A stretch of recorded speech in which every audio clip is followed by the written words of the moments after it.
हिरासतमा सुतिरहेका रविको तस्बिर सार्वजनिक हुनुमा प्रहरीकै लापरवाही। लामिछानेको तस्बिर सार्वजनिक गर्नेलाई तत्काल कारबाही गर्न गृहमन्त्री लेखकको निर्देशन। वर्तमान गठबन्धन फेल भए यो व्यवस्था नै ढल्ने। सांसद अमरेश कुमार सिंहको जिकिर। सांसद अमरेश कुमार सिंहको आरोप कुलमान हटाउने र सभापतिले श्रीमतीलाई नबचाएसम्म लेखा समिति बैठक बस्दैन। संविधानलाई जीवन्त राख्न संवैधानिक कानूनी प्रावधानबारे छलफल आवश्यक रहेको सभामुख देवराज घिमिरेको भनाई। घिमिरेले भने संघीयता कार्यान्वयनसँग जोडिएका कानून निर्माणमा सक्रियतापूर्वक लागेको छु। संघीयतापछि सरकारी निकायहरूबीच समन्वयको अभाव देखिएको मुख्य सचिव एकनारायण अर्यालको दाबी। राज्यका निकायहरूमा समानुपातिक समावेशीकरणका लागि स्पष्ट कानून आवश्यक रहेको न्यायाधीश सपना प्रधान मल्लको भनाई। सहमति जुट्न नसके राष्ट्रिय सभामा बहुमत पुगेपछि संविधान संशोधन हुने एमाले प्रसार विभाग प्रमुख राजेन्द्र गौतमको भनाई। जनयुद्ध शब्द सरकारी कामकाजमा प्रयोगमा नल्याउन सर्वोच्चको अन्तरिम आदेश। नयाँ दिल्ली आइपुगिन परराष्ट्र मन्त्री आर्जु राणा देउबा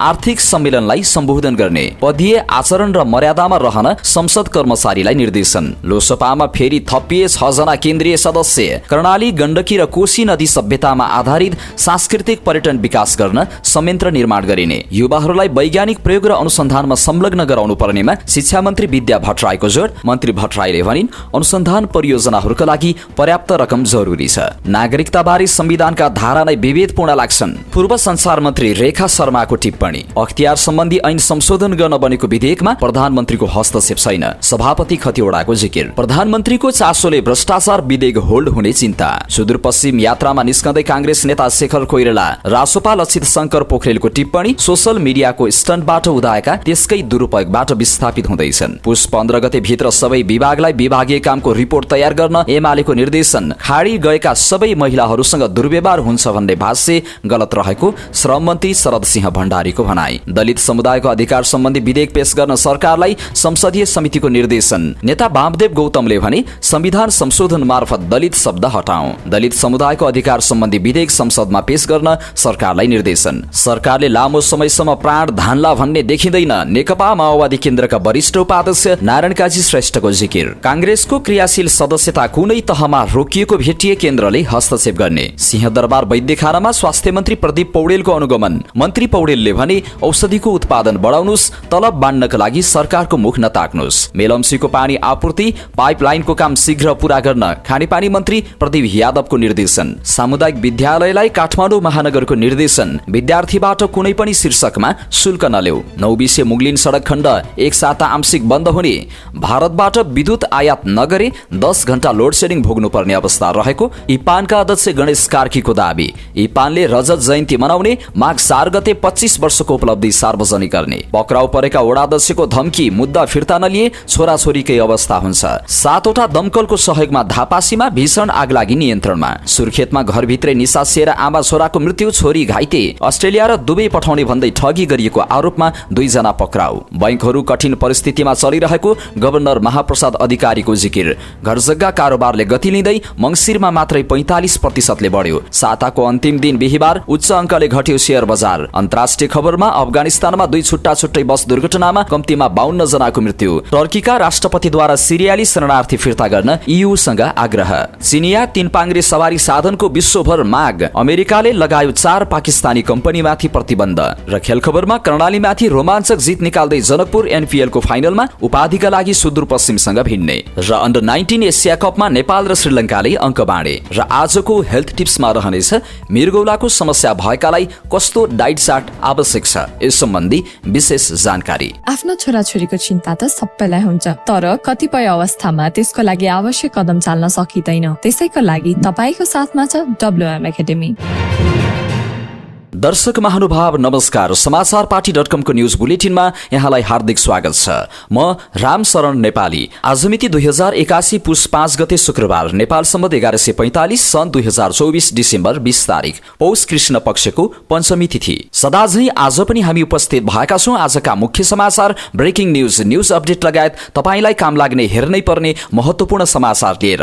हामीलाई अन्तिमसम्म हेर्नुहोला। हाम्रो मेहनतको लागि यो भिडियोमा एउटा लाइक अवश्य गर्नुहोला। हाम्रो च्यानल अहिलेसम्म सब्स्क्राइब गर्नुभएको छैन भने सब्स्क्राइब गर्नुहोला अनि नजिकै आउने बेल आइकनमा क्लिक गर्नुहोला।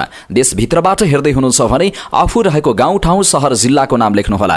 विदेशमा हुनुहुन्छ भने कुन देशबाट हेर्दै हुनुहुन्छ त्यो कुरा तलको कमेन्ट बक्समा कमेन्ट गर्नुहोला। दैनिक रूपमा हेर्नुहुन्छ भने रेगुलर भनेर लेख्नुहोला। आज पहिलो पटक हेर्दै हुनुहुन्छ भने फर्स्ट टाइम भनेर लेखिदिनुहोला। आउनुहोस् दर्शक महानुभाव, आजका मुख्य समाचार सुरु गरौं। हिरासतमा सुतिरहेका राष्ट्रिय स्वतन्त्र पार्टीका सभापति रवि लामिछानेको तस्बिर सार्वजनिक हुनुमा प्रहरीकै लापरवाही सम्बन्धी प्रसंगबाट। सहकारीको बचत रकम अपसरण प्रकरणमा प्रहरी हिरासतमा रहेका राष्ट्रिय स्वतन्त्र पार्टी रासोपाका सभापति रवि लामिछानेको फोटो सामाजिक सञ्जालमा भाइरल बनेको छ। उनी सुतिरहेको अवस्थामा सीसीटीभी फुटेजबाट खिचिएको फोटो केही दिन अघि बाहिरिएपछि यति बेला भाइरल बनेको हो।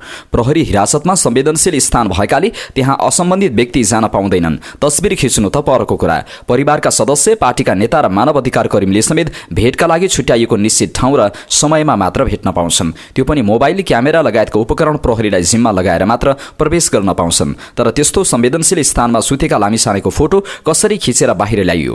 प्रहरीले तस्बिरबारे बोल्न नपाउँदै रासोपाका नेताहरूले उक्त तस्बिर सभापति लामिछानेकै भएको दावी गर्दै सुरुमा एकहोरो प्रहरीमाथि रोष प्रकट गरे। उनीहरूले सुरुमा प्रहरीले गलत नियतका साथ लामिछानेको फोटो गोपनीयता समेतको ख्याल नगरी बाहिर ल्याइएको भन्दै त्यसको चर्को मूल्य चुकाउनु पर्ने चेतावनी दिएका थिए। तर बिहिबार उक्त तस्बिरको जिम्मा आफूलाई चिकित्सक एवं अभियन्ता दावी गर्ने निकोलस भुसालले लिएका छन्। सुरुमा उनले फेसबुकमा स्टाटस मार्फत तस्बिरको पुष्टि गर्नुका साथै त्यो आफूले खिचेको बताउँदै माफी मागेका थिए। बिहिबार नै फेसबुक लाइभमा आएर भुसालले घटनाबारे थप स्पष्ट पारेसँगै यसमा प्रहरीको लापरवाही देखिन्छ।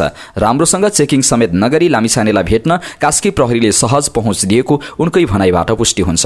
भुसालले मङ्सिर 29 गते बिहान लामिछानेलाई भेट्न जाँदा उक्त तस्बिर खिचेको बताएका छन्। उनले प्रहरीकै अगाडि सीसीटीभी फुटेजमा देखिएका लामिछानेको तस्बिर खिचेको स्पष्ट पारेका छन्। शनिबार बिहान कुराकानी भयो। त्यसरी भेटेर फर्कने क्रममा सीसीटीभीको रुममा बस्दा पुलिसकै अगाडि खिचेको हो। पहिला पनि हिरासतमा अरूको फोटोहरू देखिरहेकै हुन्थे, त्यसकारण खिचे। नराम्रो हिसाबले खिचेको होइन, पुलिस प्रशासनलाई नराम्रो गरौँ भनेर खिचेको पनि होइन। उनले भनेका छन्, आफैले गल्ती महसुस गरेर सरी भनेको छु, नखिच्नु पर्ने खिचियो। म त्यहाँ जाँदा मोबाइल छाडेर जानुपर्ने हो, तर खासै उहाँहरू अर्थात् प्रहरीले वास्ता गर्नु भएन। यो विषय कानुनी सल्लाह र प्रहरीसँग स्वयंले कुरा गरिरहेका भुसालले स्पष्ट पारेका छन्। कानुन अनुसार सजाय बेहोर्न समेत आफू तयार रहेको उनले बताएका छन्। आफूलाई हिरासतमा प्रवेश गर्दा कडाइका साथ चेकिङ नगरिएको र मोबाइल लिएर गएको खुलाएका छन्। यससँगै भुसाल सहित कास्की प्रहरीमाथि पनि प्रश्न उठेको छ। प्रहरी हिरासतमा रहेका व्यक्तिमाथि सीसीटीभीबाट निगरानी भइरहने भए पनि यसरी तस्बिर बाहिरिनु र त्यहाँसम्म कसैले पहुँच पाउनु अस्वाभाविक मानिन्छ। भुसालमाथि कडाई नगरी सहज प्रवेश पाएको विषयमा प्रहरीले अनुसन्धान सुरु गरेको नेपाल प्रहरीका केन्द्रीय प्रवक्ता प्रहरी वरिष्ठ उपरीक्षक विश्व अधिकारीले बताए। उक्त तस्बिर लामिछानेकै भएको पुष्टि गर्दै प्रवक्ता अधिकारीले यसमा संलग्न सबैमाथि छानबिन गरेर कारबाही हुने बताए। प्रहरी हिरासतमा रहेका व्यक्तिमाथि सीसीटीभीबाट निगरानी हुन्छ नै, तर त्यसरी अनाधिकृत ढंगले फोटो खिच्ने व्यक्ति को हो, घटना किन र कसरी भयो, अनाधिकृत व्यक्तिको पहुँच त्यहाँसम्म कसरी पुग्यो भन्ने बारे पनि अनुसन्धान हुँदैछ।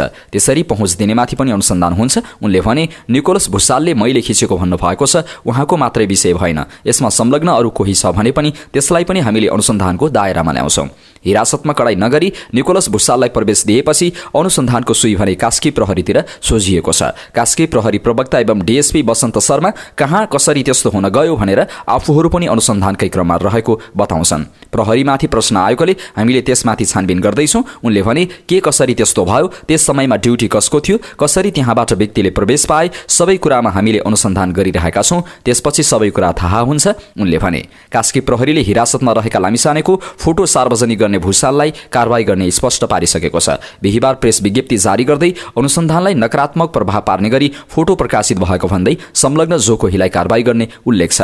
प्रकाशन तथा सम्प्रेषण गर्ने कार्यमा संलग्न रहेका जो कोही व्यक्तिलाई पनि कानुनी दायरामा ल्याई कानुन बमोजिम अनुसन्धान तथा कारबाही गरिने र नेपालको संविधान एवं प्रचलित ऐन कानुन बमोजिम फौजदारी न्याय प्रणालीका मूल्य मान्यताको अनुसरण गर्दै तथ्य एवं प्रमाणमुखी अनुसन्धान गर्न जिल्ला प्रहरी कार्यालय कास्की सदैव प्रतिबद्ध रहेको बेहोरा अनुरोध गर्दछौं, विज्ञप्तिमा भनिएको छ। सभापति लामिछाने विरुद्ध मुद्दा दायर हुन लाग्दा आम रूपमा दबाव बढाउन रासोपाकै योजनामा तस्बिर सार्वजनिक भएको आशंका पनि सामाजिक सञ्जालमा व्यक्त भइरहेका छन्। सत्तारूढ सत्तारूढ नेकपा एमालेकै महासचिव शंकर पोखरेलले रासोपाले सामाजिक सञ्जालको स्टन्ट गरेको टिप्पणी गरेका छन्। उनले सामाजिक सञ्जालको स्टन्टबाट राजनीतिमा उदाएकाहरू त्यसकै चरम दुरुपयोगबाटै विस्थापित हुने बाटोमा अग्रसर भएको टिप्पणी समेत गरे। सोशल मिडियाको स्टन्ट र प्रोपोगण्डाबाट राजनीतिमा उदाएकाहरू त्यसकै चरम दुरुपयोगबाट विस्थापित हुने बाटोमा अग्रसर देखिन्छन् उनले भनेका छन्। अति सर्वत्र वर्जयत, तर रासोपा नेताहरू भने यसलाई अस्वीकार गर्छन्। निकोलस भुसाल स्वयंले पनि आफू कसैको आग्रहमा लामिछानेलाई भेट्न नगएको जिकिर गरेका छन्।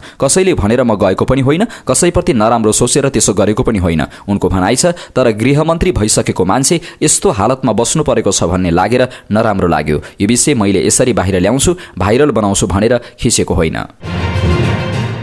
गृहमन्त्री रमेश लेखकले कास्की प्रहरीको हिरासतमा रहेका राष्ट्रिय स्वतन्त्र पार्टी रासोपाका सभापति रवि लामिछानेको तस्बिर सार्वजनिक गर्नेलाई तत्काल कारबाही गर्न निर्देशन दिएका छन्। प्रहरी प्रमुख आइजिपी वसन्त बहादुर कुँवरलाई बोलाएर रवि लामिछानेको तस्बिर सार्वजनिक भएको विषयमा छानबिन गरेर सार्वजनिक गर्ने जोसुकै भए पनि कारबाही गर्न निर्देशन दिएका हुन्। आइजिपी कुँवरले यो विषयमा प्रहरीले अनुसन्धान गरिरहेको पनि बताएका छन्। सामाजिक सञ्जालमा सार्वजनिक भएको तस्बिर लामिछानेकै भएको प्रारम्भिक अनुसन्धानबाट देखिएको प्रहरी स्रोतले जनाएको छ। कास्की प्रहरीको हिरासतमा रहेका रासोपाका सभापति एवं पूर्व गृहमन्त्री रवि लामिछानेको भनिएको तस्बिर सामाजिक सञ्जालमा भाइरल भएपछि प्रहरीले यसबारे अनुसन्धान गरिरहेको छ। प्रतिनिधि सभाका स्वतन्त्र सांसद अमरेश कुमार सिंहले वर्तमान गठबन्धन फेल भएको खण्डमा वर्तमान व्यवस्था ढल्ने टिप्पणी गरेका छन्। बिहिबार राज्य व्यवस्था तथा सुशासन समितिको बैठकमा बोल्दै सांसद सिंहले संसदका दुई ठूला दल मिलेर गठन भएको यो सरकार नै वर्तमान व्यवस्थाको अन्तिम सरकार भएको टिप्पणी गरे। उनले संसदका दुई ठूला दल मिलेर सरकार बनेको अभ्यास नेपाल बाहेक संसारमा कहीँ नभएको उनले उल्लेख गरे। उनले जनतासँग प्रत्यक्ष सरोकार राख्ने भएको कारणले व्यवस्था फेल भएको खण्डमा राजनीतिक दलभन्दा बढी कर्मचारी दोषी हुने जिकिर गरे। यस्तै सांसद सिंहले सादा पोसाकका प्रहरीलाई फिल्डमा खटाउन नहुने समेत बताए। घुमुवा प्रहरी खटाउनु नै परे, घुमुवा पोसाकका प्रहरी मात्र खटाउनु पर्ने उनको भनाइ थियो। उनले भन्सार तथा यातायातका कार्यालयहरूमा बिचौलिया मार्फत मात्र जनताको काम हुने प्रवृत्ति अन्त्य गर्नुपर्नेमा जोड दिए। साथै उनले निजामती विधेयकलाई पास गर्दा राजनीतिक दबाव र प्रभावमा पर्न नहुने बताए। उनले भने राष्ट्र अहिले असफलतातिर गइरहेको छ। वर्तमान गठबन्धन फेल भयो भने यो व्यवस्था नै फेल हुन्छ नि। दुनियाँमा कहीँ पनि संसदका दुई ठूला दल मिलेर सरकार बनाउँदैनन्, यो अन्तिम टेस्ट हो। त्यसैले यो व्यवस्था फेल भएको खण्डमा यहाँको निजामती कर्मचारी पनि त्यत्तिकै दोषी हुन्छ, किनभने जनताको सरकार राजनीतिक दलहरूभन्दा कर्मचारीहरूसँग बढी हुन्छ। सभामुख देवराज घिमिरेले संविधानलाई जीवन्त बनाइराख्न संवैधानिक कानूनी प्रावधानबारे छलफल गर्न आवश्यक रहेको बताएका छन्। बिहिबार राष्ट्रिय शासन सेमिनार 2024 कार्यक्रममा बोल्दै उनले संविधानलाई जीवन्त तथा समय सान्दर्भिक बनाइराख्न संवैधानिक कानूनी प्रावधानबारे छलफल गर्न आवश्यक रहेको बताए। साथै उनले सभामुखको नाताले संघीयता कार्यान्वयनसँग जोडिएका कानूनहरूको निर्माणमा आफू प्रयत्नशील रहेको बताए। उनले भने संविधानलाई जीवन्त तथा समय सान्दर्भिक बनाइराख्न हाम्रो संवैधानिक कानूनी प्रावधानबारे छलफल गर्न आवश्यक छ।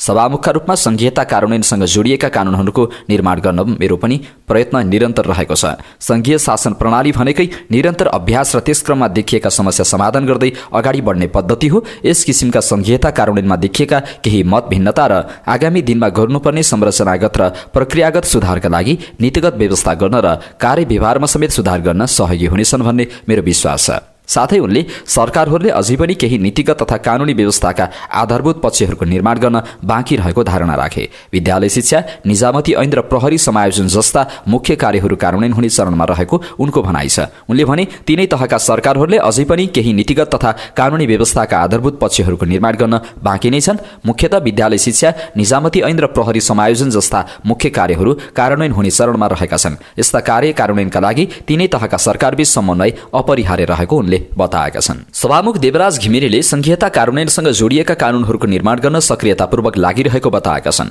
बिहिबार नेपाल प्रशासनिक प्रशिक्षण प्रतिष्ठानले आयोजना गरेको कार्यक्रमलाई सम्बोधन गर्दै उनले यस्तो बताएका हुन्। उनले सबै क्षेत्र, लिङ्ग, भाषा, धर्म, संस्कृति, अल्पसंख्यक समुदाय आदिलाई समेत सम्बोधन हुने गरी विकास तथा सेवाको ढाँचा निर्माणदेखि कार्यान्वयनमा ध्यान दिँदै जानु नै संघीयताको सफल कार्यान्वयनको सूचक भएको उल्लेख गरे। तीन तहकै सरकारहरू बीचको अधिकार बाँडफाँड र तिनीहरूको कार्यान्वयनमा धेरै मतभेद नरहेको उनले बताए। उनले संघीयता कार्यान्वयनको सुरुवाती अवस्थादेखि रहेका केही कमी कमजोरीहरू अहिले कार्यान्वयनको क्रममा समाधान हुँदै गएको बताए। उनले संघीय शासन प्रणाली भनेकै निरन्तर अभ्यासको क्रममा देखिएका समस्या समाधान गर्दै अघि बढ्ने पद्धति भएको बताए। सबै क्षेत्र, लिङ्ग, भाषा, धर्म धर्म संस्कृति अल्पसंख्यक समुदाय आदिलाई समेत सम्बोधन हुने गरी विकास तथा सेवाको ढाँचा निर्माणदेखि कार्यान्वयनमा ध्यान दिँदै जानु नै संहिताको सफल कार्यान्वयनको सूचक पनि हो। तीन तहकै सरकारहरू बीचको अधिकार बाँडफाँड र तिनीहरूको कार्यान्वयनमा थुप्रै मतभेद र विवाद छन् जस्तो मलाई लाग्दैन। उनले भने संहिता कार्यान्वयनको सुरुवाती अवस्थादेखि नै केही कमी कमजोरीहरू भने अवश्य अभ्यासका क्रममा समाधान हुँदै गएका छन्, सम्बोधन हुँदै जाने नै छन्। सभामुखका रूपमा संहिता कार्यान्वयनसँग जोडिएका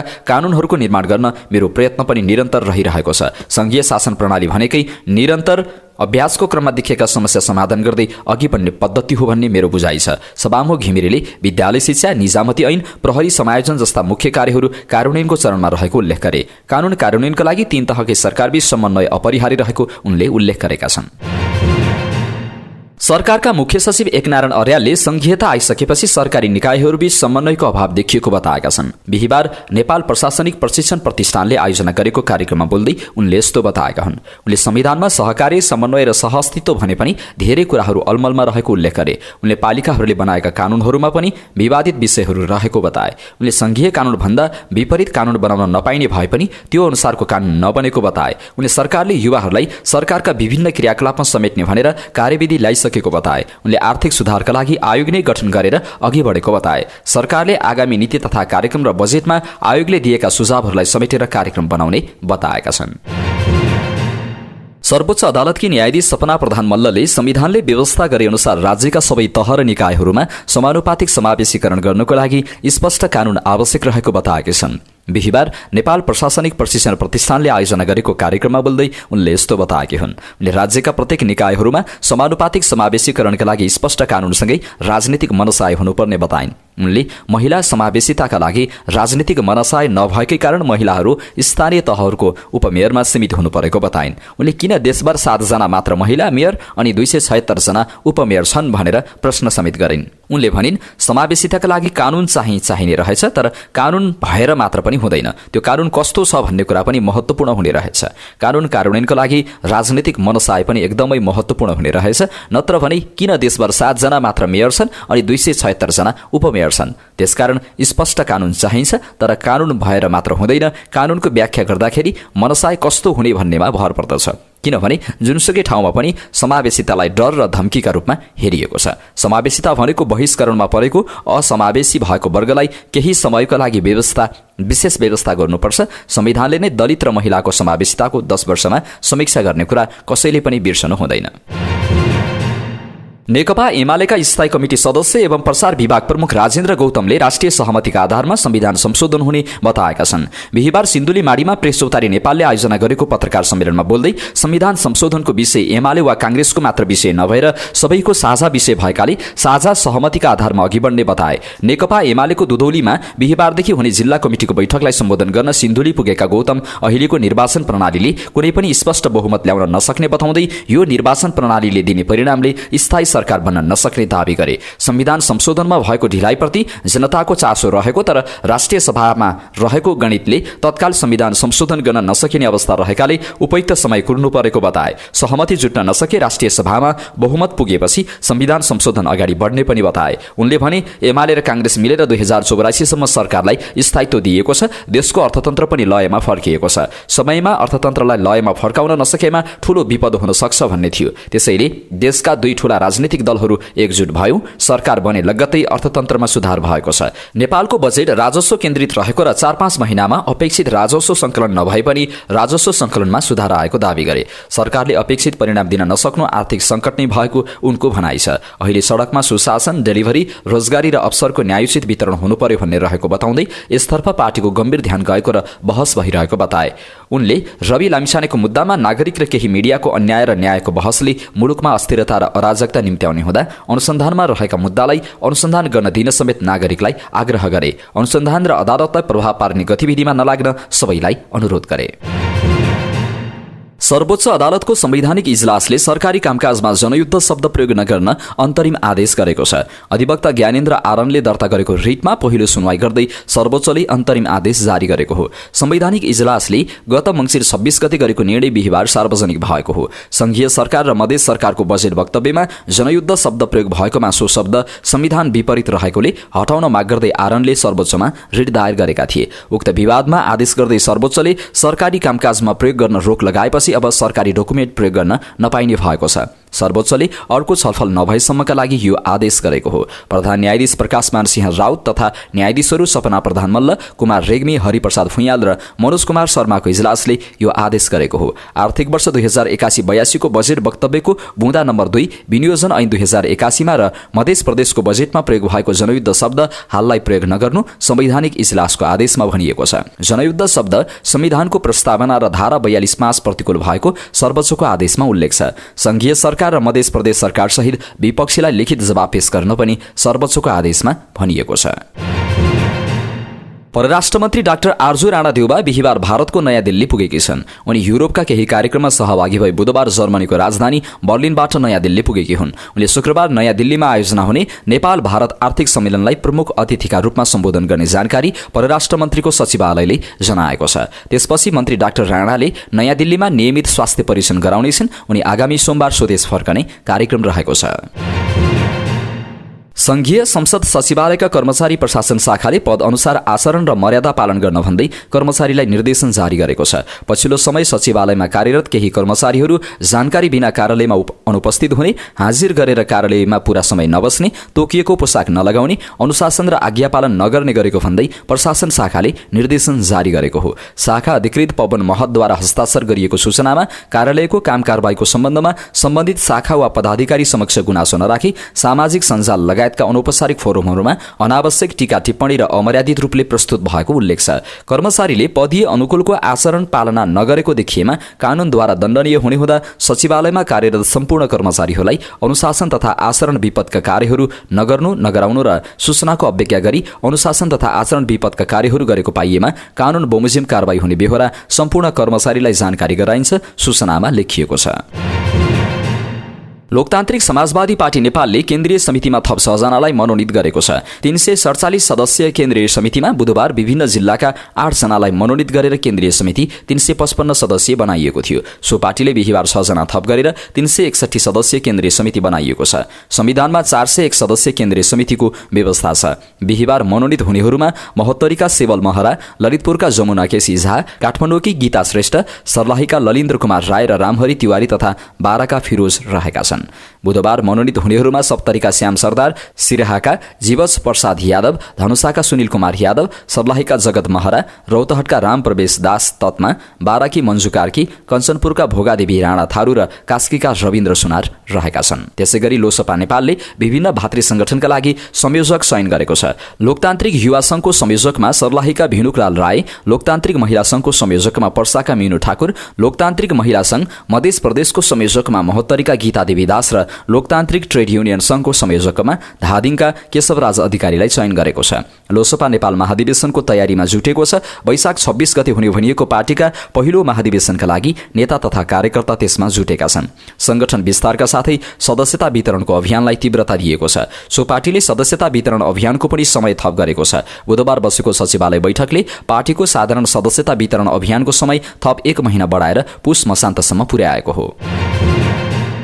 संस्कृति पर्यटन तथा नागरिक उड्डयन क्षेत्रको विषयगत समितिको बैठकले कर्णाली, गण्डकी र कोशी नदी सभ्यतामा आधारित सांस्कृतिक पर्यटन विकासका लागि अवधारणा तयार गर्न संयन्त्र निर्माण गर्ने निर्णय गरेको छ। संस्कृति पर्यटन तथा नागरिक उड्डयन मन्त्री बद्री प्रसाद पाण्डेको अध्यक्षतामा बर्दियाको ठाकुर बाबामा बसेको बैठकले 3 तहका सरकारको प्रतिनिधित्व हुने गरी संयन्त्र निर्माण गर्ने निर्णय गर्दै 1 महिनाभित्र कार्ययोजना तयार गर्ने निर्णय गरेको छ। संयन्त्रमा पर्यटन तथा होटल व्यवस्थापन प्रतिष्ठान नाथमका पर्यटनविद, संस्कृतिविद 1 जना, इन्जिनियरिङ अध्ययन संस्थानको आर्किटेक्चर विभाग प्रमुख 1 जना र निजी र ठूला लगानीकर्ता मध्येका 1 जना प्रतिनिधि रहनेछन्। बैठकले देशभर मठ मन्दिर निर्माणमा हुने गरेको अव्यवस्थालाई मध्यनजर गर्दै मठ मन्दिर निर्माण गर्दा फलाम, सिमेन्ट र कंक्रिट जस्ता पाताको सट्टा स्थानीय निर्माण सामग्री जस्तै काठ, माटो आदि प्रयोग गरिएको हुनुपर्ने र स्थानीय बासिन्दा र समुदायको सहभागितामूलक न्यूनतम योगदान सुनिश्चित हुनुपर्ने निर्णय गरेको छ। यस्तै प्रमुख नाकाहरूको नेपालतर्फका जोडिएका पालिका, प्रदेश संघ सहित स्थानीय व्यावसायिक संघ र समुदायको संयुक्त आयोजनामा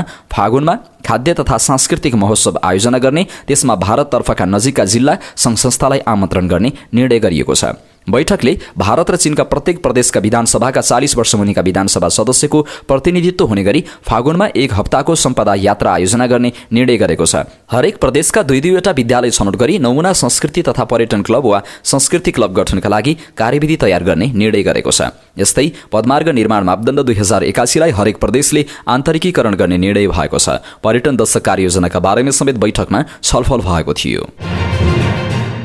स्वतन्त्र सांसद अमरेश कुमार सिंहले लेखा समितिको बैठक नबसेको गुनासो राज्य व्यवस्था समितिको बैठकमा पुगेर गरेका छन्। बैठक नबस्दा आफूहरूले बोल्ने मौका नै नपाएको उनको गुनासो छ। बिहिबार निजामती विधेयकमा संशोधन राख्न समिति प्रवेश गरेका सिंहले लेखा समितिका सभापतिका कारण बैठक बस्न नसकेको बताए। लेखा समितिका सभापति ऋषिकेश पोखरेलले विद्युत प्राधिकरणका प्रमुख कुलमान घिसिङलाई पदबाट हटाउने र सहकारी ठगीमा मुछिएकी आफ्नी श्रीमतीलाई जोगाए पश्चात मात्र बैठक बोलाउने तयारी गरेको उनले दावी गरे। विगतमा आफू राज्य व्यवस्था समिति सदस्य हुँदा समितिका सभापति शशि श्रेष्ठ रहेको र उनी मन्त्री बनेपछि समितिको बैठक नबसेको प्रसङ्ग निकाल्दै उनले गुनासो गरे।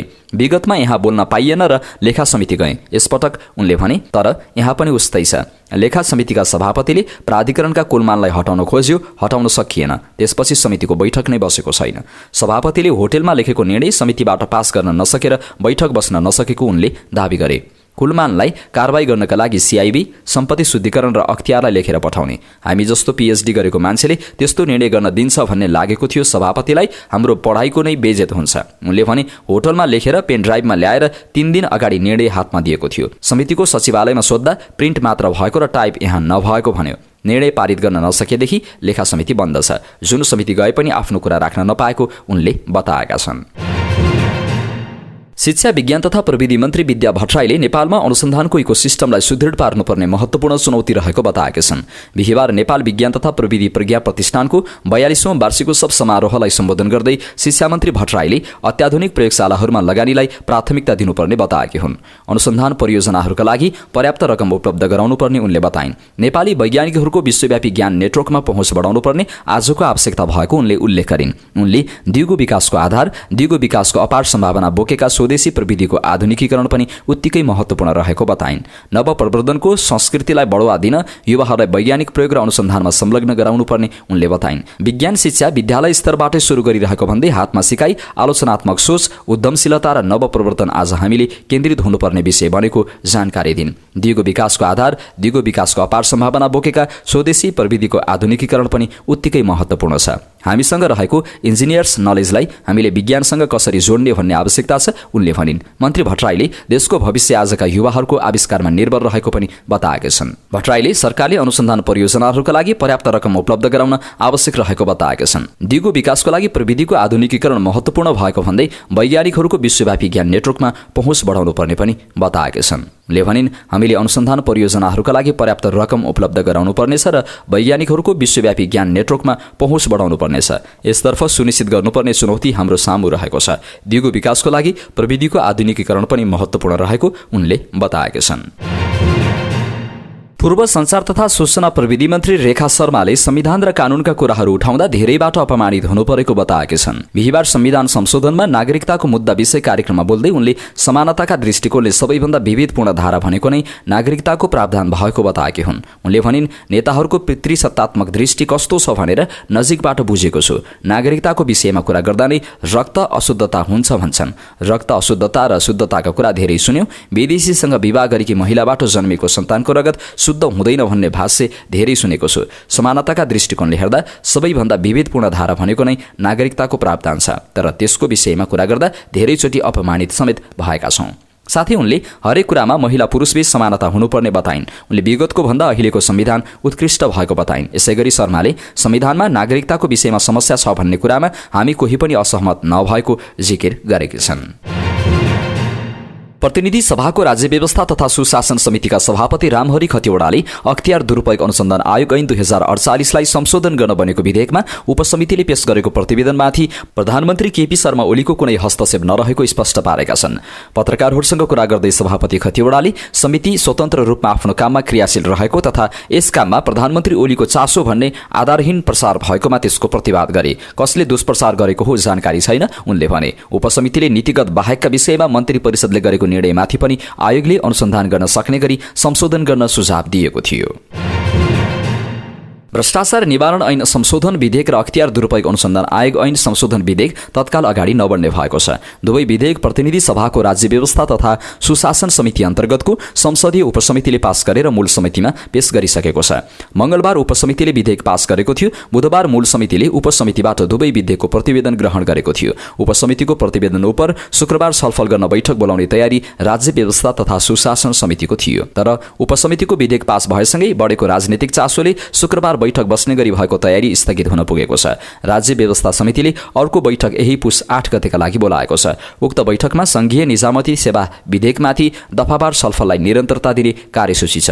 अर्थात् अख्तियार सम्बन्धी ऐन संशोधन र भ्रष्टाचार सम्बन्धी ऐन संशोधन विधेयकको प्रतिवेदन तत्काल अगाडि बढाउने राज्य व्यवस्था समितिको तयारी होल्ड हुन पुगेको छ। राजनीतिक वृत्तमा देखिएको चासो सम्बोधन गर्ने उपाय निस्केला भनेर दुवै विधेयकमाथि तत्कालै कुनै छलफल राखिएको छैन। उपर्युक्त समितिमा विधेयक अगाडि बढ्छन्, समितिका एक सदस्यले भने। राज्य व्यवस्था समितिले संघीय निजामती सेवा विधेयकमाथि समेत छलफल चलाइरहेको छ। यी तीनवटा महत्त्वपूर्ण विधेयकमाथि राज्य व्यवस्था समितिले छलफल चलाइरहेका बेला प्रधानमन्त्री केपी शर्मा ओलीले बिहिबार बिहान 10 बजे राज्य व्यवस्था समितिका सत्तापक्षका केही सांसदलाई प्रधानमन्त्रीको सरकारी निवास बालुवाटार बोलाएका थिए। खास गरी भ्रष्टाचार र अख्तियार ऐन संशोधन विधेयक पास गर्ने संसदीय उपसमितिका सत्तापक्षका सांसदलाई बोलाइएको थियो। तर बिहिबार बस्ने वातावरण बनेन, राज्य व्यवस्था समितिकै अर्का एक सदस्यले जानकारी दिए। उनका अनुसार बिहिबार बिहान बालुवाटारमा मुख्य सचिव एकनारायण अर्याल, प्रधानमन्त्री तथा मन्त्री परिषदका कानून सचिव, कानून न्याय तथा कानून मन्त्रालयका सचिव समेतको उपस्थितिमा उपसमितिका सत्तापक्षका सांसदहरूसँग प्रधानमन्त्री ओली आफै बस्ने तय भएको थियो। तर बुधबार मध्यराती उक्त भेट स्वयं प्रधानमन्त्री ओलीले स्थगित गरे। स्रोतका अनुसार बुधबार मध्यराती प्रधानमन्त्री ओलीले राज्य व्यवस्था समितिका सभापति रामहरि खतिवडालाई व्हाट्सएपमा कल गरेका थिए। समितिका सभापति खतिवडासँगको उक्त संवादपछि बिहिबार बिहान 10 बजेको भेट स्थगित भएको थियो। स्रोतको भनाइमा प्रधानमन्त्री ओलीले सभापति खतिवडालाई मिडिया ट्रायल गरेको भनेर कड्किएका थिए। तर सभापति खतिवडाले त्यस्तो नभएको जवाफ दिएका थिए। तपाईले मिडिया ट्रायल गर्नुभयो भनेर प्रधानमन्त्री ओलीले सभापति खतिवडालाई भन्दा उपसमितिका संयोजकले पो गरे होला, मैले होइन भनेर समितिका सभापति खतिवडा पन्छिएका थिए। राज्य व्यवस्था समितिले गत कार्तिक 25 गते अख्तियार ऐन संशोधन गर्न बनेको विधेयकबारे छलफल गर्न नेपाली कांग्रेसका सांसद हृदयराम थानीको नेतृत्वमा उपसमिति गठन गरेको थियो। यही उपसमितिलाई पछि अख्तियार ऐन संशोधन विधेयकमा सहमति जुटाउने जिम्मेवारी दिएको थियो। अख्तियार र भ्रष्टाचार निवारण ऐन संशोधन विधेयक उहाँ नै प्रधानमन्त्री भएका बेला राष्ट्रिय सभामा ल्याउनु भएको हो। उहाँ अहिले पनि प्रधानमन्त्री हुनुहुन्छ, यसकारण के कसो छ भनेर चासो राख्नु गलत होइन, उनले भने। तर जसरी बाहिर प्रधानमन्त्रीले संसदीय समितिलाई हस्तक्षेप नै गर्नुभयो भन्ने खालको प्रसार भएको छ, त्यो सत्य होइन। राज्य व्यवस्था समितिले प्रधानमन्त्रीलाई बोलाएर छलफल गर्न सक्ने र विगतमा प्रधानमन्त्री समितिमा उपस्थित समेत भएको स्मरण गर्दै उनले प्रधानमन्त्रीले हस्तक्षेप गरेको रूपमा नबुझ्न आग्रह गरे। नेपाली कांग्रेसका नेता डाक्टर शेखर कोइराला सुदूरपश्चिम प्रदेश यात्रामा निस्कने भएका छन्। 15औं महाधिवेशनमा सभापतिबाट नेतृत्व हत्याउने दाउमा रहेका शेखर देश दौडाहामा लागेका हुन्। कोइरालाले पछिल्लो समय महाधिवेशन केन्द्रित गतिविधि गरिरहेका छन्। मंसिर 18 मा कोशी प्रदेशका पालिका सभापति भेला राखेका कोइराला यात्रामा निस्कन लागेका हुन्। कोइरालाले सुदूरपश्चिमका अधिकांश जिल्लाका नेता कार्यकर्तासँग भेटघाट गर्ने कार्यसूची तय भएको छ। उनले शुक्रबार कैलालीमा जिल्लागत भेटघाट गर्नेछन्। पुस 6 गते नेपाल प्रजातन्त्र सेनानी संघ सुदूरपश्चिमको प्रथम प्रदेश अधिवेशनको उद्घाटन गर्ने कार्यक्रम तय भएको कोइराला सचिवालयले जनाएको छ। सुदूरपश्चिम कांग्रेस सभापति शेरबहादुर देउबाको गृह प्रदेश पनि हो। देउबाले आगामी महाधिवेशन समयमै नगर्ने आशंका व्यक्त गर्दै दबाव बढाउन पछिल्लो समय देश दौडाहामा लागिरहेका छन्। नेकपा एमालेका महासचिव शंकर पोखरेलले रवि लामिछाने नेतृत्वको राष्ट्रिय स्वतन्त्र पार्टी रासोपालाई लक्षित गर्दै सोशल मिडियाको स्टन्टबाट राजनीतिमा उदाएकाहरू विस्थापित हुने बाटोमा अग्रसर रहेको टिप्पणी गरेका छन्। सामाजिक सञ्जालको प्रोपोगण्डाबाट उदाएकाहरू त्यसकै चरम दुरुपयोगबाटै विस्थापित हुने बाटोमा अग्रसर देखिएको उनको बुझाइ छ। सोशल मिडियाको स्टन्ट र प्रोपोगण्डाबाट राजनीतिमा उदाएकाहरू त्यसकै चरम दुरुपयोगबाट विस्थापित हुने बाटोमा अग्रसर देखिन्छन्। उनले भनेका छन्, अति सर्वत्र वर्जयता। सहकारी प्रकरणमा सभापति लामिछाने पक्राउ पछि रासोपा अहिले अप्ठ्यारो स्थितिमा फँसेको छ। सत्तारूढ दल नेकपा एमाले पुस 15 गते भित्र सबै विभागलाई विभागीय कामको रिपोर्ट तयार गर्न निर्देशन दिएको छ। केन्द्रीय कमिटिको बैठकको पूर्व सन्ध्यामा केन्द्रीय विभागका प्रमुख र सचिवहरूको संयुक्त बैठकले विभागहरूको रिपोर्ट तयार गर्न निर्देशन दिएका हुन्। बैठकले पार्टी विरुद्धको घेराबन्दी र आक्रमणलाई दृढतापूर्वक सामना गर्ने निर्णय पनि गरेको छ। पार्टी तथा पार्टी अध्यक्ष केपी शर्मा ओली नेतृत्वको सरकारको कामलाई थप प्रभावकारी बनाउन पार्टी पंक्तिलाई लाग्न समेत निर्देशन दिएको छ। एमाले यसअघि 2 दिने राष्ट्रिय कार्यशाला गरेर निर्णायक राष्ट्रिय शक्ति निर्माण गर्ने संकल्प गरेको थियो। श्रम तथा सामाजिक सुरक्षा मन्त्री शरद सिंह भण्डारीले घरेलु कामदारका रूपमा खाडी गएका सबै महिलाहरूसँग दुर्व्यवहार हुन्छ भन्ने गलत भाष्य निर्माण भएको बताएका छन्। बिहिबार काठमाडौँमा आयोजित श्रमिकहरूको सुनवाई कार्यक्रममा बोल्दै उनले घरेलु कामदारका रूपमा काम गर्ने धेरैको राम्रो अवस्था रहेको बताए पनि खाडीमा सबै महिलाहरूसँग दुर्व्यवहार हुन्छ भन्ने गलत भाष्य निर्माण हुनु उचित नरहेको बताएका छन्। उनले भने घरेलु कामदारको विषयमा जुन भाष्य परिभाषित गरिएको छ, जे कुरामा पनि सकारात्मक र नकारात्मक दुवै कुरा हुन्छन्, तर नकारात्मक कुरालाई मात्र किन अगाडि ल्याउने? 10-25 वर्ष नै घरेलु कामदारको रूपमा रहेकाहरूको अवस्था राम्रो पनि छ, धेरै संख्यामा राम्रो नै भएको देखेको छु। नेपालमा चाहिँ सबै दिदीबहिनीहरूको अवस्था राम्रो छ त? काठमाडौँमा पनि केही ठाउँको केही घटनालाई हेरे खाडीमा सबै महिलाहरूसँग दुर्व्यवहार हुन्छ भन्ने खालको भाष्य कतिको उचित हुन्छ? फर्केर आएका महिलालाई पनि यसले बदमासी गर्यो होला भन्ने खालको भाष्य अनि कसरी समाज बन्छ? मन्त्री भण्डारीले वैदेशिक रोजगारमा जाने नेपालीहरूले सिप र ज्ञान सिकेर नजाँदा धेरै दुःख पाइरहेको अवस्था रहेको पनि बताएका छन्। दलित समुदायको अधिकार तथा विकास सम्बन्धी विधेयक संसदमा पेश गर्न संसदीय समितिले सरकारलाई निर्देशन दिएको छ। राष्ट्रिय सभा अन्तर्गतको विकास आर्थिक मामिला तथा सुशासन समितिको बिहिबार सिंहदरबारमा बसेको बैठकले संसदको हिउँदी अधिवेशनभित्र दलित समुदायको अधिकार तथा विकास सम्बन्धी विधेयक संसदमा पेश गर्न संघीय मामिला तथा सामान्य प्रशासन मन्त्रालयलाई निर्देशन दिएको हो। विधेयक निर्माणका लागि समितिले आवश्यक सहयोग गर्ने समितिकी सभापति कमला पन्तले बताइन्। उनका अनुसार समितिले दलित समुदायको अधिकार सम्बन्धी विधेयक निर्माणका लागि आवश्यक गृह कार्य गरिरहेको र उक्त गृह कार्यलाई प्रतिवेदनको रूपमा समितिले सरकारलाई बुझाउने बताइन्।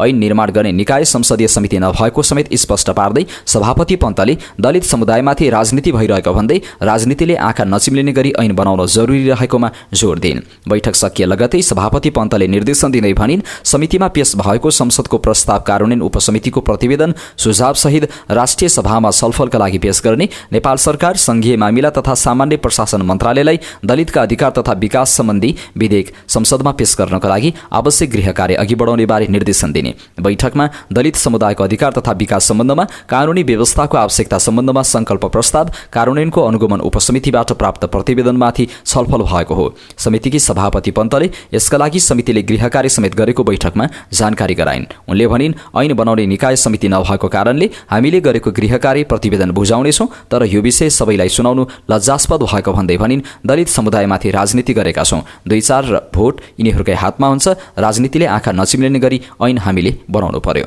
बैठकमा सहभागी राष्ट्रिय सभा सदस्य एवं समितिका सदस्य वामदेव गौतमले संविधान संशोधन मार्फत ऐन तथा कानूनबाट दलित शब्द हटाउनु पर्ने माग गरेका छन्। उनले सबै ठाउँबाट दलित शब्द नहटाएसम्म दलित समुदायमाथिको भेदभावको अन्त्य गर्न नसकिने बताए। छलफल र बहसको थिचोमिचोले छुवाछुत र सामाजिक भेदभाव अन्त्य नहुने उनको भनाइ छ। सांसद गौतमले दलित समुदायमाथि विगत 20 वर्षदेखि अन्याय भइरहेको बताउँदै सरकारले त्यसको क्षतिपूर्तिको व्यवस्था गर्नुपर्नेमा जोड दिए। उनले भने, नेपाली शब्दकोशबाट यो दलित भन्ने शब्द नै हटाइदिउँ, त्यहाँ छ कि छैन व्यवस्था, छैन भने गरौँ। दलित शब्द आउँछ नै भन्नुहुन्छ भने संविधान संशोधन गरेर भए पनि सबै ठाउँबाट हटाउनु पर्यो। एकातिर दलितमाथि भेदभाव भयो, अधिकार हनन भयो भन्ने भाषाशैली संविधान ऐन कानूनदेखि जुनसुकै विद्वानले लेख्ने दस्तावेजमा पनि दलित समुदाय मात्र भनेको छ। बैठकमा सहभागी अधिकांश सांसदले दलित समुदायको अधिकार र विकास सम्बन्धी विधेयक छिटो ल्याउनु पर्नेमा जोड दिएका छन्।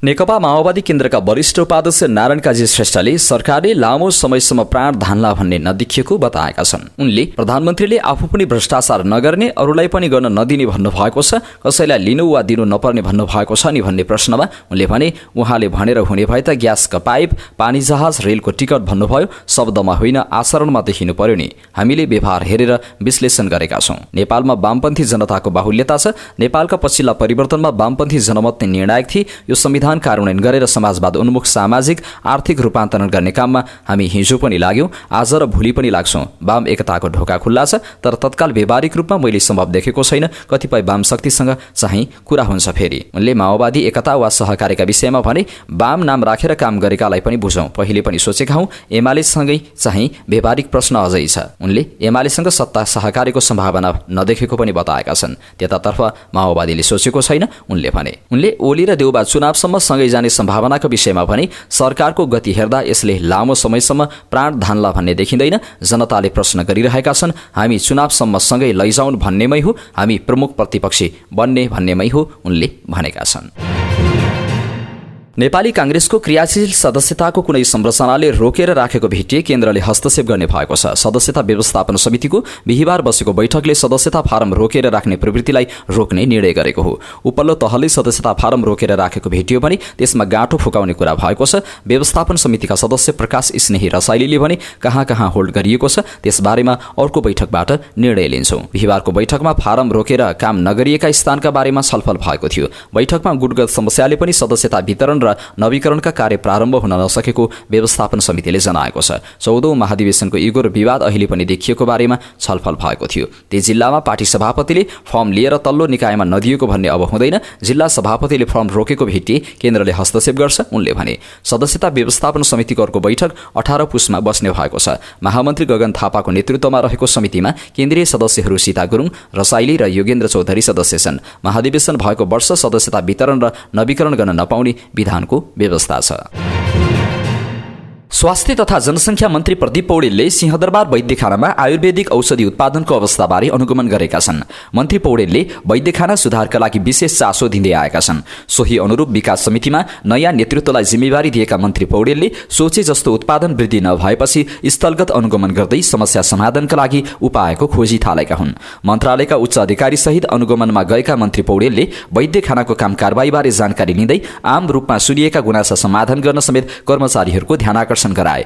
पर्याप्त औषधि उत्पादन नभएको बारे गुनासो सुनेपछि मन्त्री पौडेलले उत्पादन बढाउन हरसम्भव उपाय लगाउन आग्रह गरे। बजारमा जति औषधि उत्पादन भए पनि वैद्यखानाको औषधि बिक्री हुने रहेछ। उनले भने तपाईहरूले उत्पादन बढाउने काममा देखिने गरी परिवर्तन ल्याउनुपर्छ। मन्त्री पौडेललाई कर्मचारीहरूले स्रोत अभाव भएको गुनासो गरेपछि मन्त्री पौडेलले केही समय अघि पनि वैद्यखानाका लागि बजेट गएको प्रसङ्ग निकाल्दै सार्वजनिक संस्थानहरूलाई पुँजीगत सहयोग गर्न सकिने तर तलब खुवाउनका लागि सरकारले रकम दिन नसक्ने प्रश्न पारे। तपाईहरूको पुँजीगत क्षमता विकासका लागि के चाहिन्छ भन्नुस्, हामी सघाउँछौँ, मन्त्री पौडेलले भने। तर उत्पादन नबढाउने अनि सरकारसँग पैसा मागेर तलब र उत्पादन दिन सकिन्न। मन्त्री पौडेलले बजारमा सिंहदरबार वैद्यखानाको औषधि किन्न खोज्दा समेत नपाइने अवस्था आएको भन्दै पर्याप्त कच्चा पदार्थ उपलब्ध नगराउने ठेकेदारलाई कालो सूचीमा राखेर नयाँ विकल्प खोज्न भने।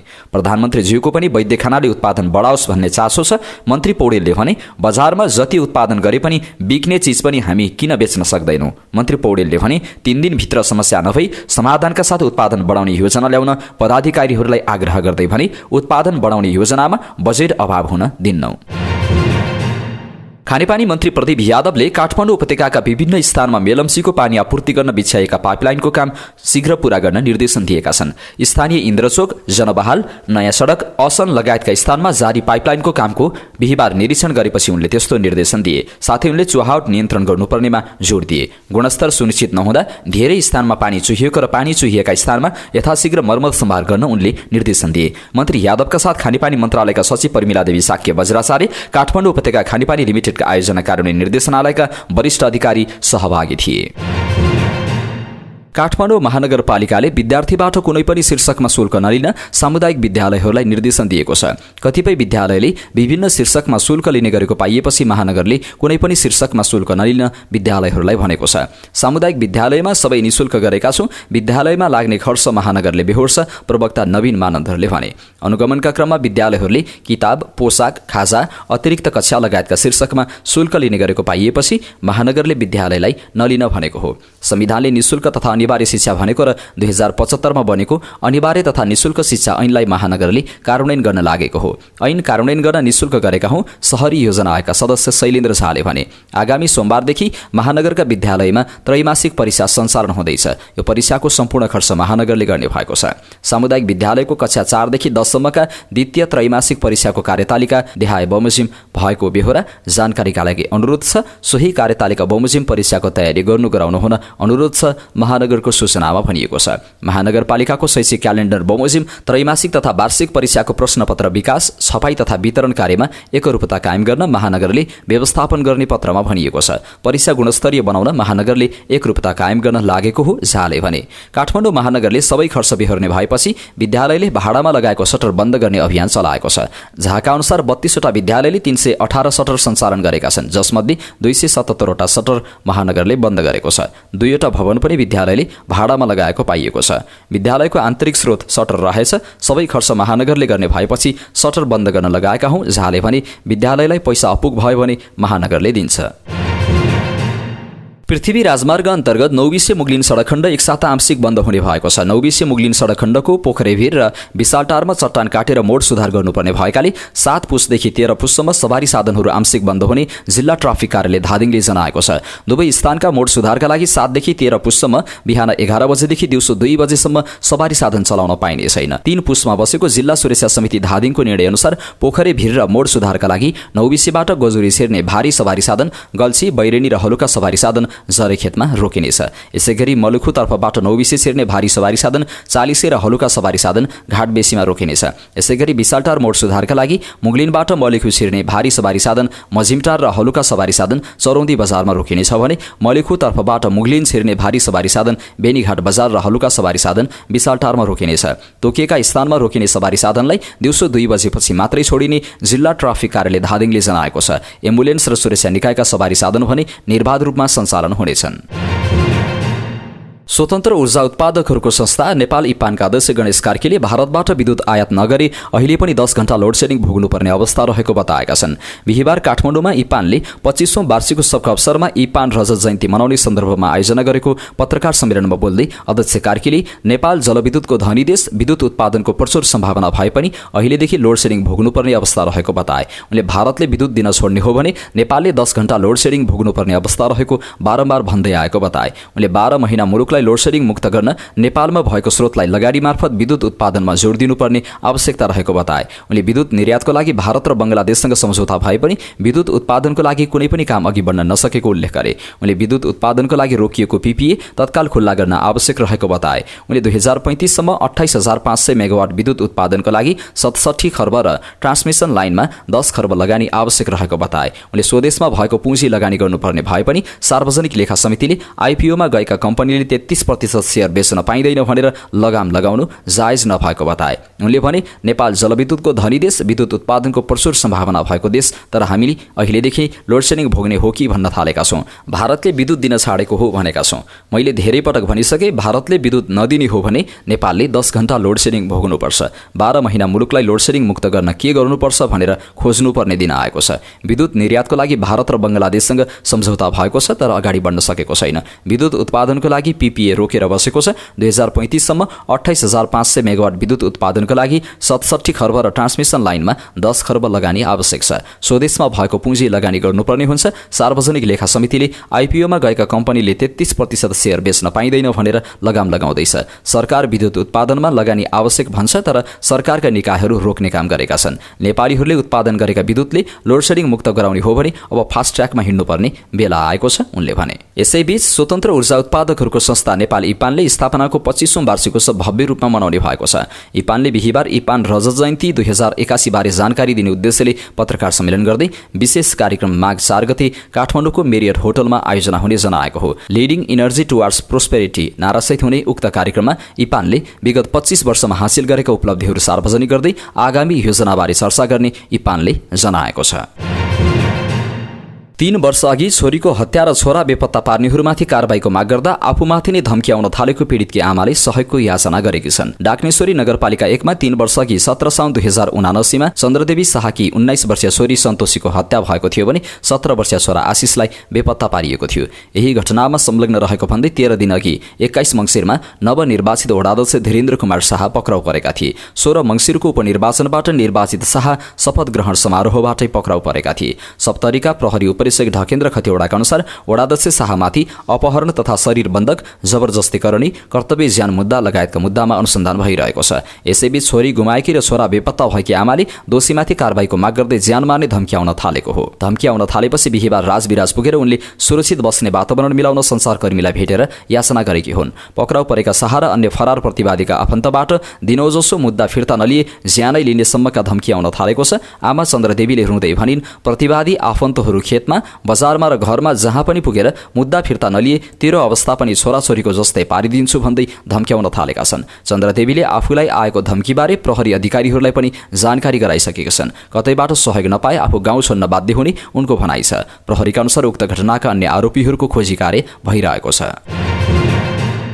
काठमाडौँको टोखा नगरपालिका 6 धापासी स्थित भाइकाजी श्रेष्ठको घरमा लागेको आगलागी नियन्त्रणमा आएको छ। 7वटा दमकलसहित नेपाल प्रहरी, नेपाली सेना र सशस्त्र प्रहरीको टोलीले 2 घण्टा बढी लगाएर आगो नियन्त्रणमा लिएका हुन्। आगो नियन्त्रणका लागि 89 जना नेपाल प्रहरी, 64 जना नेपाली सेना र 40 जना सशस्त्र प्रहरीको टोली खटिएको थियो। प्रहरीका अनुसार आगलागीको कारण भएको क्षतिबारे विवरण सङ्कलन भइसकेको छैन। आगलागीबाट 3.5 तलाको घर पुरै जलेको छ। बिहीबार साँझ 5:23 को समयमा घरमा आगलागी भएको थियो।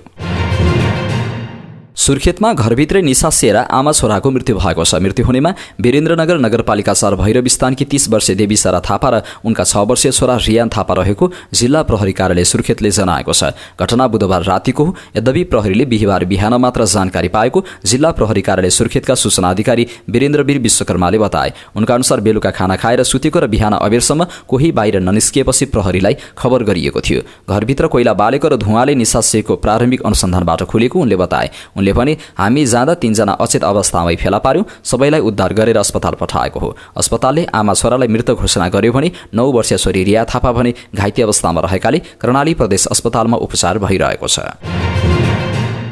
वैदेशिक रोजगारीमा अस्ट्रेलिया र दुबई पठाउने भन्दै ठगी गरेको आरोपमा 2 जना पक्राउ परेका छन्। पक्राउ पर्नेहरूमा भक्तपुरको भक्तपुर नगरपालिका 10 कमल विनायक घर भएका 36 वर्षीय ज्वालाराम मुस्याखवा र रूपन्देहीको बुटवल उपमहानगरपालिका 13 नयाँ गाउँका 37 वर्षीय बुद्धिबहादुर बस्याल छन्। उनीहरूलाई काठमाडौँ उपत्यका अपराध अनुसन्धान कार्यालयको टोलीले पक्राउ गरेको हो। मुस्याखवालाई बागबजारबाट र बस्याललाई सामाखुसीबाट पक्राउ गरिएको प्रहरीले जनाएको छ। मुस्याखवाले वैदेशिक रोजगारीमा अस्ट्रेलिया पठाउँछु भन्दै प्रलोभन देखाएर 1 जनाबाट 2 लाख ठगेको आरोप छ भने बस्यालले दुबई पठाउँछु भन्दै 1,90,000 ठगी गरेको आरोप छ।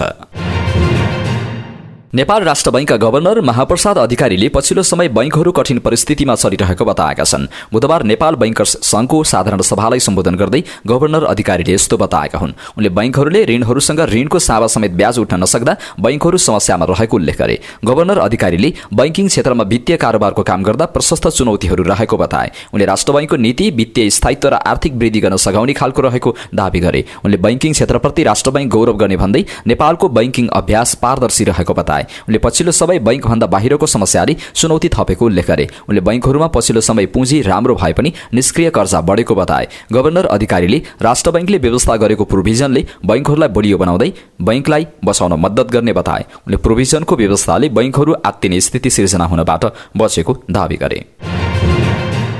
आर्थिक मन्दीका कारण घरजग्गा कारोबारमा देखिएको शिथिलता हट्दै गएको छ। आर्थिक क्षेत्रमा समस्या कायमै रहेको अवस्थामा घरजग्गाको कारोबार भने बढ्दै गएको हो। मङ्सिर महिनामा मात्रै घरजग्गाको कारोबारको मुख्य सूचक मानिने नामसारीको संख्या करिब 45% बढेको हो। भूमि व्यवस्था तथा अभिलेख विभागका अनुसार मङ्सिर महिनामा देशभरका 4,694 वटा घरजग्गा नामसारी भएको छ। अघिल्लो वर्षको मङ्सिर महिनामा 3,224 वटा मात्रै जग्गा नामसारी भएको थियो। मङ्सिरको कारोबारसँगै यो अवधिमा कारोबारको कुल संख्या 18,941 पुगेको छ। यो अघिल्लो वर्ष 5 महिनाको तुलनामा 38.39% बढी हो। यसअघि कार्तिकमा 3,362, असोजमा 2,835, भदौमा 3,888 र साउनमा 4,162 पटक घरजग्गाको नामसारी भएको थियो। साताको अन्तिम कारोबार दिन बिहीबार शेयर परिसूचक नेप्सेमा पुनः उच्च अङ्कको गिरावट आएको छ। अघिल्लो बिहीबारदेखि निरन्तर घटिरहेको शेयर बजार यो साताको मङ्गलबार सीमान्त रूपमा बढे पनि अन्य सबै दिनमा गिरावट आएको हो। बुधबार 5.60 अङ्कले घटेको शेयर बजार बिहीबार 31.43 अङ्कले घटेर 2596.82 बिन्दुमा आइपुगेको हो। बिहीबार कारोबार रकम भने बुधबारको तुलनामा सीमान्त रूपमा बढेर 4 अर्ब 76 करोड पुगेको छ। यो साता समग्रमा शेयर परिसूचक 86 अङ्कले घटेको छ। यो 3.2% को गिरावट हो। बिहीबार कारोबारमा आएका सबै परिसूचकहरू घटेका छन्। यो साता समग्रमा शेयर परिसूचक 86 अङ्कले घटेको छ। यो 3.2% को गिरावट हो। अघिल्लो बिहीबार बजार 2682 अङ्कमा बन्द भएको थियो। बिहीबार कारोबारमा आएका सबै परिसूचकहरू घटेका छन्। सबैभन्दा उच्च दरले ट्रेडिङ इन्डेक्स 2.73% ले घटेको छ।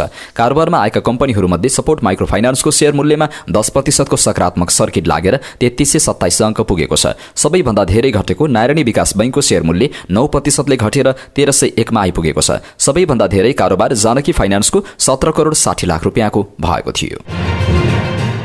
अब अन्तर्राष्ट्रिय खबर। अफगानिस्तानको मध्य भागमा रहेको राजमार्गमा इन्धन ट्याङ्कर र ट्रक एक आपसमा ठोकिँदा 52 जनाको मृत्यु हुनुको साथै 65 जना घाइते भएको तालिबान सरकारका प्रवक्ताले बिहिबार बताएका छन्। राजधानी काबुल र दक्षिणी कान्दाहार शहरको बीचमा रहेको गजनी प्रान्तमा बुधबार राति भएको दुर्घटनामा प्रान्तीय सूचना तथा संस्कृति प्रमुख हमिदुल्लाह निसारले एक्समा बताए। काबुल कान्दाहार राजमार्गमा दुई छुट्टा छुट्टै स्थानमा सवारी दुर्घटना भएको र घटनामा 52 जनाको मृत्यु भएको छ भने 65 जना घाइते भएका छन्। सरकारका मुख्य प्रवक्ता जबीहुल्लाह मुजाहिदले भने मध्य गजनीको शाहबाज गाउँ नजिकै एउटा बस इन्धन ट्याङ्करसँग ठक्कर खाँदा दुर्घटना भएको थियो भने अर्को बस पूर्वी जिल्ला अन्दरमा एउटा ट्रकसँग ठोकिएको निसारले बताए। उद्धार टोली घटनास्थलमा पुगेको र घाइतेलाई अस्पताल पुर्याएको र केहीको अवस्था गम्भीर रहेको उनले बताए। दशकौं लामो द्वन्द्व खेपेको अफगानिस्तानमा कमजोर सडक, राजमार्गमा तीव्र गतिमा गुड्ने सवारी साधन र नियमनको अभावका कारण अफगानिस्तानमा सवारी दुर्घटना हुने गरेको छ। गत मार्चमा दक्षिणी हेल्बान प्रान्तमा एउटा बस र इन्धन ट्याङ्कर ठोकिँदा 20 जनाभन्दा बढीको मृत्यु भएको थियो भने 38 जना घाइते भएका थिए। सन् 2022 को डिसेम्बरमा अफगानिस्तानको उचाइमा रहेको सलाङ पासमा इन्धन ट्याङ्कर पल्टिएर आगलागी हुँदा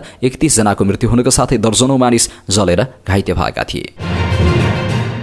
टर्कीका राष्ट्रपति रेसेप तय्यप एर्दोगानले अंकारामा सिरियामा समावेशी प्रशासन स्थापनाको आवश्यकतामा जोड दिँदै सिरियाली शरणार्थीहरूलाई स्वदेश फिर्ता गर्न सहजीकरण गर्न युरोपेली संघ ईयूलाई आग्रह गरेका छन्। सिरियामा आतंकवादी संगठनहरूको लागि कुनै ठाउँ नरहेको एर्दोगानले भ्रमणमा रहेका युरोपेली आयोगका अध्यक्ष उर्सुला भोन डेर लेयनसँगको संयुक्त पत्रकार सम्मेलनमा बताए।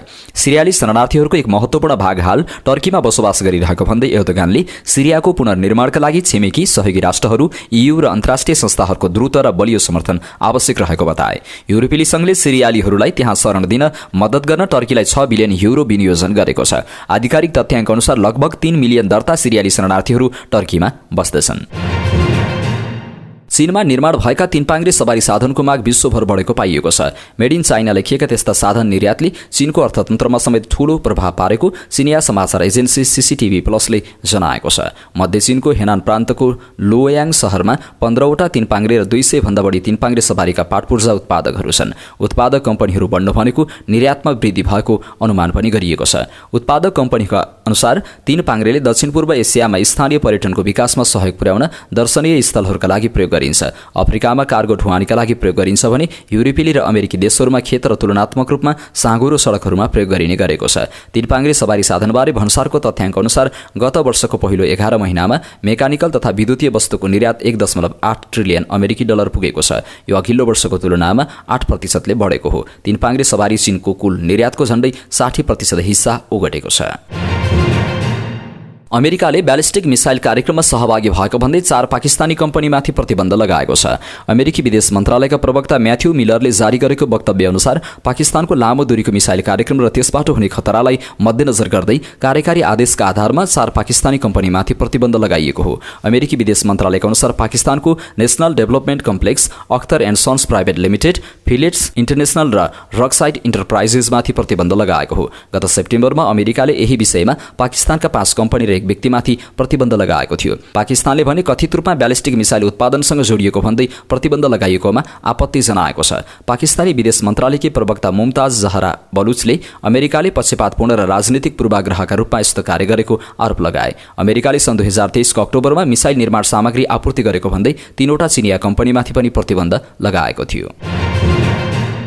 अब पालो खेल खबरको। कर्णाली एक्समाथि रोमाञ्चक जित निकाल्दै Janakpur bolts Nepal premier league एनपीएलको फाइनलमा पुगेको छ। कर्णालीले दिएको 119 रनको लक्ष्य पछ्याएको जनकपुरले 19 ओभर 8 विकेट गुमाएर पूरा गर्यो।